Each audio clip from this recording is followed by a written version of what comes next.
relationship between the CEOs of these companies and the fact that they would not do anything wrong to the other, because in the long run that would not be sustained by such high-profile individuals and companies.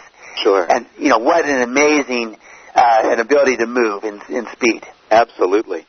And I wonder, going from that very vivid example, can you help us see how that works on a personal level as well? Obviously, that was a major business transaction, but isn't it the case that the speed of trust even applies for people who aren't doing billion-dollar deals? Absolutely.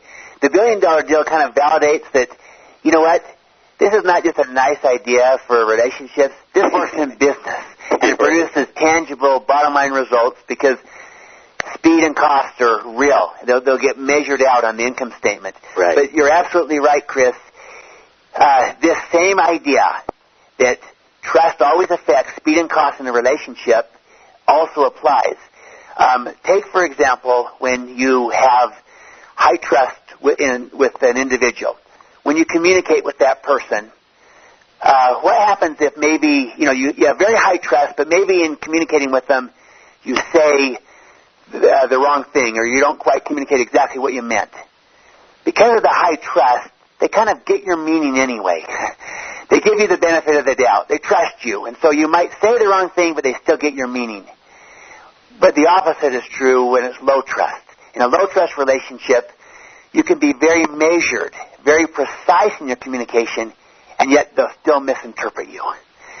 And so it's very tangible, very real. It gets played out in individual relationships. It gets played out in teams that we work on, either we're a team leader of or that we're a part of, that when trust is high, you get the benefit of the doubt. Things move fast.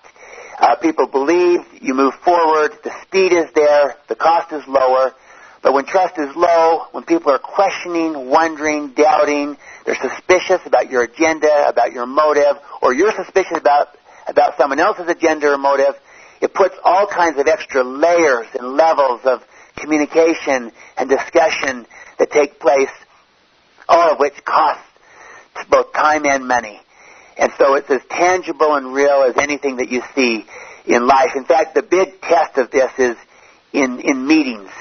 When you go to meetings at work, when trust is low, just watch how those meetings take place. There's usually pre-meetings and then post-meetings after the meetings to discuss about what really happened and what was meant by this and who's doing, what's happening over here in this other group and what's the agenda behind the scenes. And just the amount of time and energy that's wasted and spent in these other agendas is extraordinary. And that's characteristic of a low trust, whereas high trust is the opposite. Things are open. They're on the table. There's no hidden agendas. It's transparent, and you're able to move with extraordinary speed. So it applies to the big boys and gals, and it also applies to basic day-to-day relationships. Great. Thank you, Stephen. Well, this interview actually is an example of the principle that you're talking about, because even though you and I have not met in the past, my partner Janet and I have both worked with and have known your partner, Greg Link, for quite some time. And this interview and the interview with your father was really a result of the high-trust relationship that Greg and we have developed over the past few years. And I know that never could have happened as quickly and perhaps even happened at all except by virtue of that high-trust relationship. Isn't that true? It's absolutely true, and it's a great example of both results happening, but also them happening fast because of the relationships that have been established where you both trusted each other. Right. You and your partner trusted Greg. Greg trusted you. As a result, we're able to make things happen fast.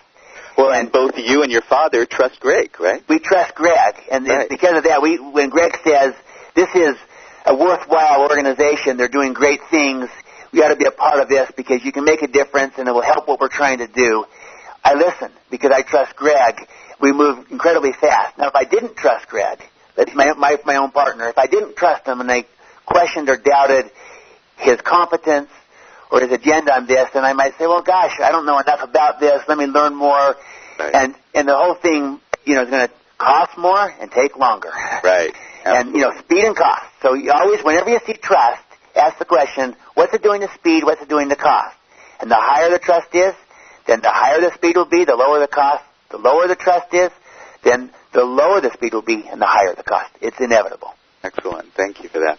So, as we mentioned earlier, the title of this interview series is The Passions of Real-Life Legends.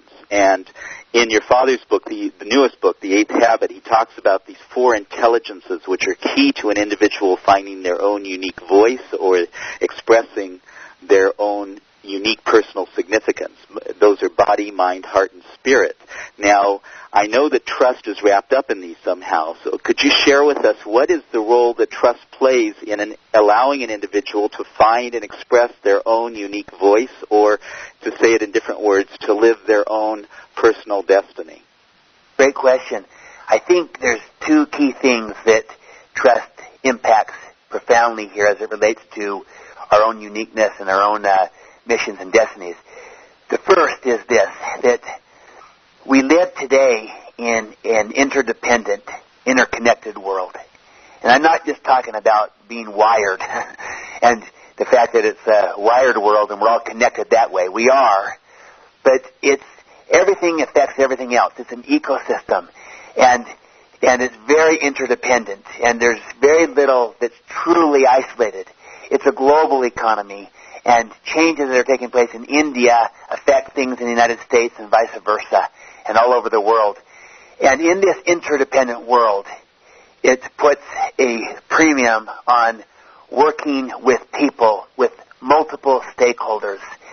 And these relationships with other people and with multiple stakeholders, by stakeholders I mean those that have a stake in your success and in what you're doing, what you're all about. So these are customers, investors, suppliers, shareholders, employees,